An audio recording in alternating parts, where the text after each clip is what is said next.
Okay, here we are with the DynaDukeS project. I'm going to show you how to mount the Duke onto the plates, which are mounted on the ski already.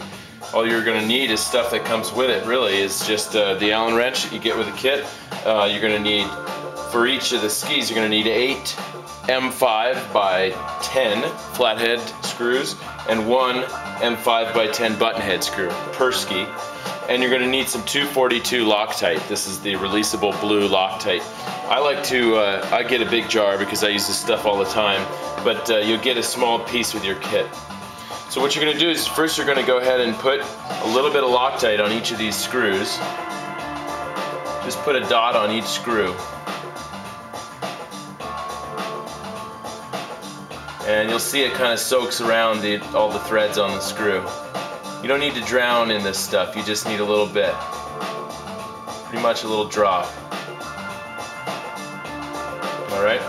And then I'm going to go ahead and take the back part of the Duke binding, which is sort of removable from the binding itself. I'm going to set it down in the back with the divot point facing backwards. I'm going to take 4 of these flatheads and mount them in, and line up the plate with the outline of the DynaDukeS plate. You see right in the back it matches. Don't get it into the wrong set of holes because there are multiple sets here. That's for the DynaFits. And I want you to be careful when you're putting these screws in not to get them in crooked because you'll ruin your thread. So I sometimes will turn them backwards a thread and then forwards to get them to catch, and try to get them to go in nice and straight. Tighten them down and give them a good torque down too. Now you may need to tighten these throughout your season if you leave the binding on here. I'm going to take the front and I'm going to put it into touring mode to get the front 2 bolts in place first.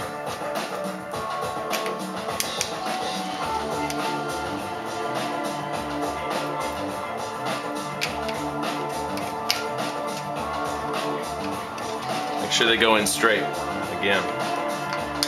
Get them nice and tight. I'm going to line up, before I get them too tight, I'm going to make sure that the back is fairly lined up. And crank on them. Alright, I'm going to switch over to lockdown mode, except without locking it down. And here I'm going to go ahead and put, let's see, so you can see what I'm doing. I'm going to go ahead and put the back 2 screws in and put them in here.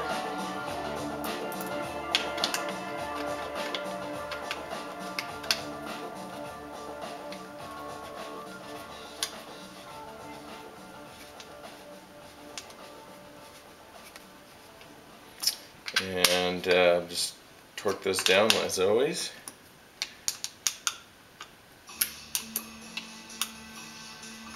And then go ahead and take the button head screw. I'm going to put that in as the 5th hole.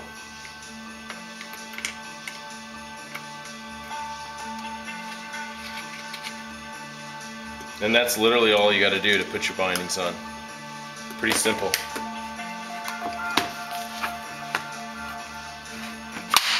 Ready to ski?